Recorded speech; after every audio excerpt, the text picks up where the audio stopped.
Práctica de laboratorio número 13 y 14 del curso de Sistemas de Instrumentos de Aeronaves. En este video hablaré acerca de las conclusiones que tuve después de realizar estos dos laboratorios, que consistió en entender la calibración de indicadores de motor y las pruebas de sistemas giroscópicos.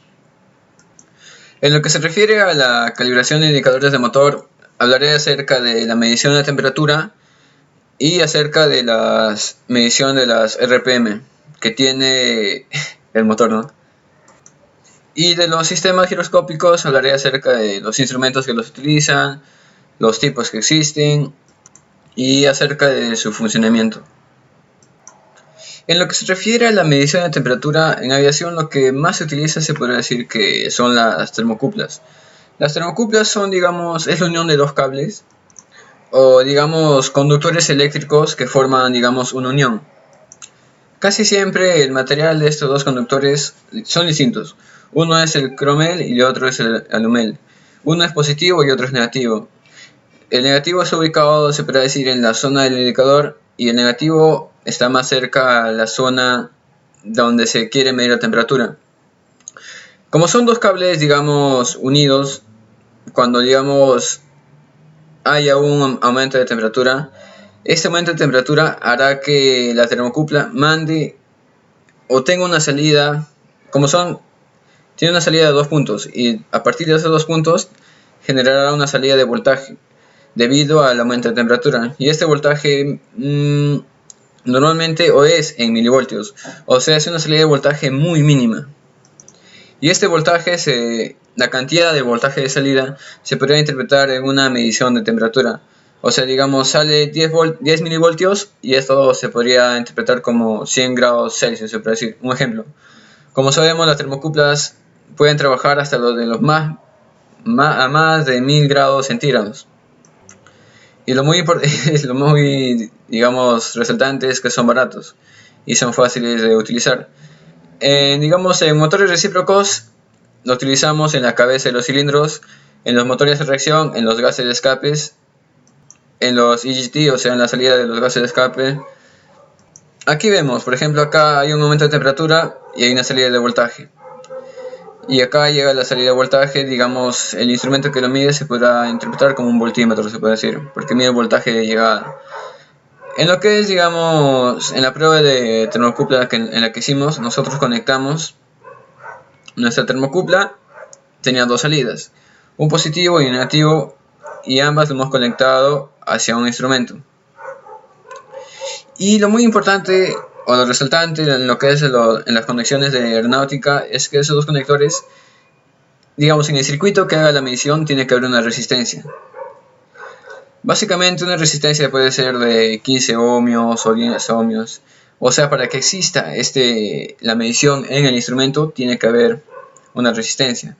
En ese caso nuestro circuito no necesita una alimentación ya sea de DC o AC. O sea, se puede decir, claro, la medición que haga será sin necesidad de un voltaje. Aquí tenemos la ubicación de la termocupla, aquí nuestros cables de conexión. En este caso estos cables de conexión tienen que ser muy, altamente conductivos, se puede decir, como son la cromel y el alumel. Porque como el voltaje es mínimo, el voltaje que lleven también no debe tener mucha resistencia o no se debe perder. Aquí tenemos el bloque de resistencia y acá tenemos el indicador. Aquí calentamos nuestra termocupla y por medio del circuito, acá miraremos nuestra indicación. Acá tenemos una conexión de nuestras termocuplas en este caso diríamos que están en paralelo. Aquí vemos el cromel como positivo y el alumel en negativo. O si todas las conexiones que tenemos aquí.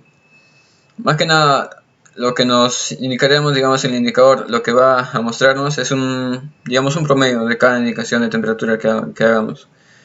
Más que nada, estas termocuplas están ubicadas debido al gran número de termocuplas, se utilizan en motores a reacción. En este caso, nuestro instrumento utiliza una alimentación de 5 voltios de corriente alterna. Aquí podemos observar el bloque de resistencia variable. O sea, con esto, por esas perillas podemos variar, o sea, podemos tener 10, 15 o 20 ohmios. Aquí vemos un diagrama de una conexión, digamos, lo más sencilla se puede decir. Aquí tenemos nuestro alumel, que es el negativo, y el cromel, que es el positivo.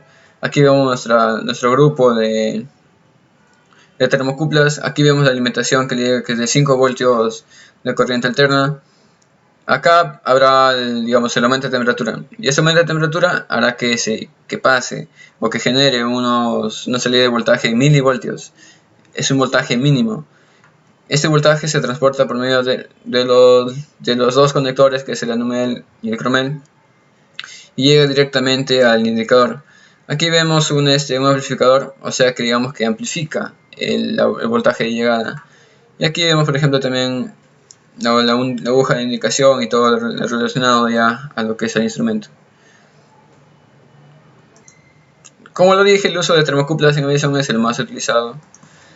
Aquí vemos, por ejemplo, lo que nos ayuda a medir, o es el más utilizado, o el más preciso, que ayuda a medir las RPM del motor, o sea, las revoluciones por minuto, que es un parámetro muy importante que nos indica si el motor está funcionando bien, o si es que hay demasiadas revoluciones, también el motor se puede madurar, y si hay muy pocas revoluciones, la aeronave también puede entrar en pérdida.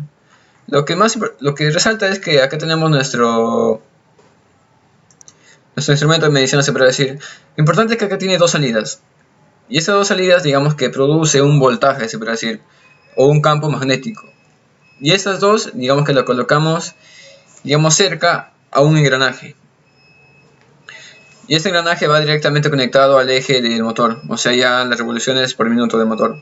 Y o sea, cada vez que se pase un diente del engranaje, cada diente del engranaje mandará una indicación por medio, o sea, que altera el campo magnético del indicador y esto mandará una señal. O sea, cada vez que pase el engranaje, manda una señal, pasa el engranaje y manda una señal. Y o sea, digamos, este conteo de señales o este número de veces que alteramos el campo magnético del indicador es lo que nos ayudará a saber las revoluciones por minuto. Eso es lo más básico y lo más utilizado y lo más preciso. O sea, su principio de funcionamiento es alterar un campo magnético. Ahora hablaré acerca de todo lo que sé de los giroscopios. Lo que entendí es que un giroscopio nos ayuda, digamos que, a mantener o nos ayuda a cambiar la orientación, en este caso de la aeronave. Pero ¿cómo hace eso? Digamos que el giroscopio, las características principales del giroscopio son la rigidez y la precisión. Digamos que la rigidez, digamos que es la propiedad de resistir a cualquier fuerza que intente cambiar el plano de rotación, o sea, digamos un momento de inercia, se puede decir, porque el giróscopo, digamos que gira, digamos, en 360 grados a grandes velocidades, y lo que hace la rigidez es que a cualquier contacto o a cualquier fuerza que se le aplique, lo importante es que digamos que el giroscopio no cambia su plano de rotación. Esa es la rigidez. Y en lo relacionado digamos, la rigidez, digamos que cuenta con, o digamos que depende del peso, de la velocidad angular, del radio en el que digamos que se concentra el peso, y también de la fricción del rodamiento, o sea, en donde el giroscopio está, digamos que, rotando. La otra característica muy esencial de un giroscopio es la precisión, que es, digamos que, el cambio angular de dirección del plano de rotación bajo la influencia, digamos, de una fuerza aplicada.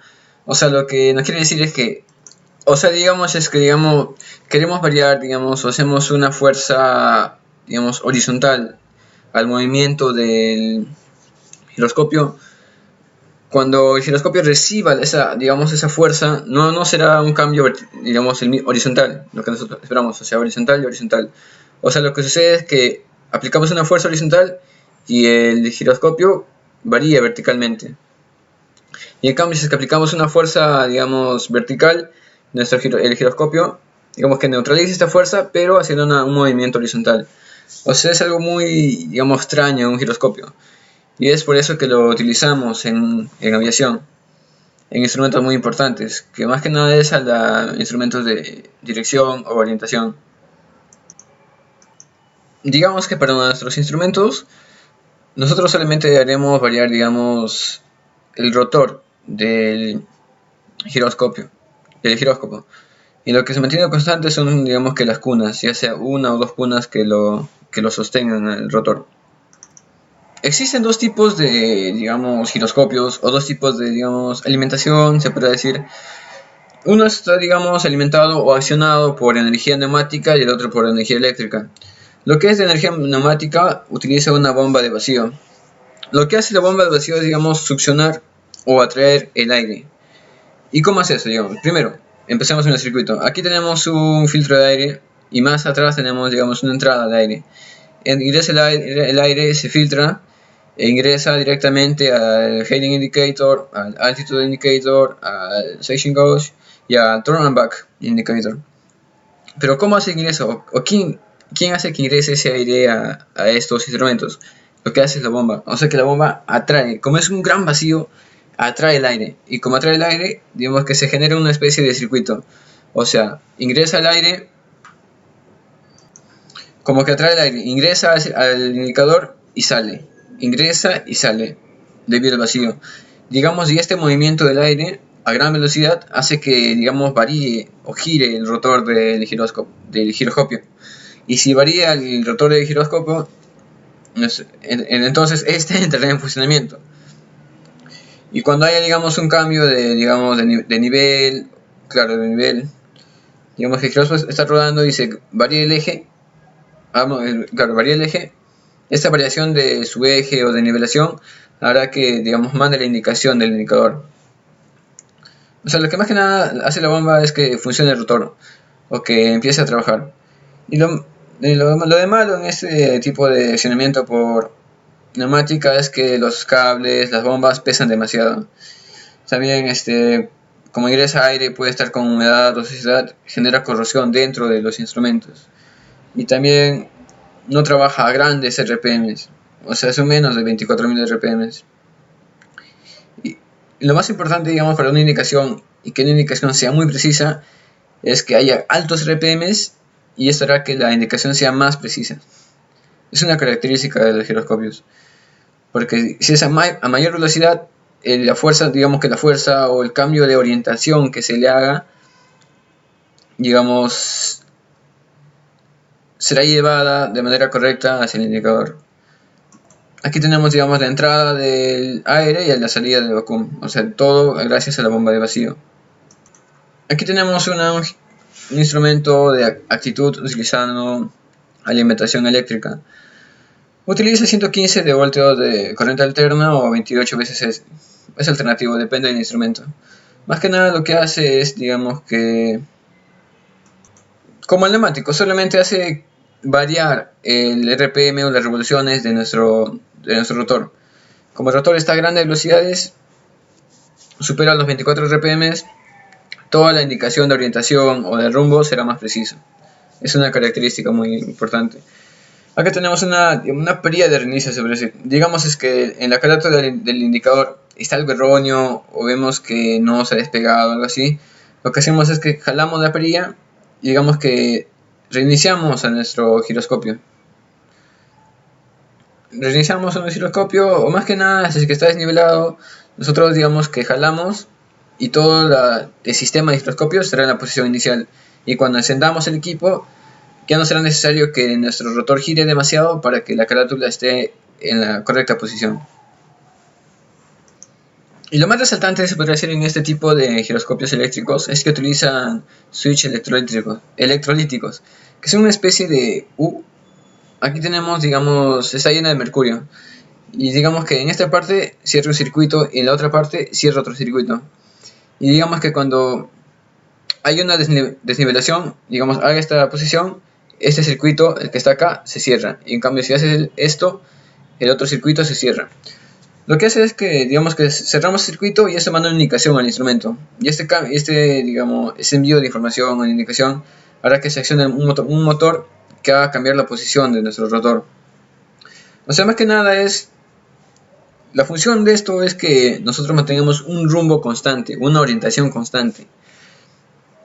Porque si es que variamos nuestra orientación, o sea, también vamos a variar el eje de nuestro el eje del giroscopio. Y si es que variamos el eje, tenemos que corregir. Para corregir esta variación del giroscopio, nosotros tenemos que volver a alinearnos o volver a tener la orientación deseada. Y eso hace nos ayuda el switch electrolítico. Aquí tenemos nuestro RMI que utiliza giroscopios. También tenemos nuestro turn on back, que es la nivelación para hacer, digamos, el alabeo. Acá tenemos nuestra indicación de actitud. Aquí tenemos el turn on back, tenemos nuestro giroscopio y acá la indicación. Más que nada es lo que, como sabemos, digamos, en el RMI nosotros tenemos una estación board. Es un curso, digamos, hemos trazado un curso y nuestra estación board está ubicada en otro punto. Y como ya, digamos, el equipo recibe la información de dónde está el equipo board, nos tienen que indicar correctamente en dónde está el board, la estación board. Y por medio de la aguja sabemos en dónde está. Pero tenemos que tener una orientación constante, y lo que hace el giroscopio es que mantiene su eje. Y si es que variamos digamos, la orientación o el eje de nuestro giroscopio, nuestra aguja también va a variar. O sea, digamos que la carátula va a variar. Es por eso que digamos que se utiliza solamente en instrumentos de indicación y orientación.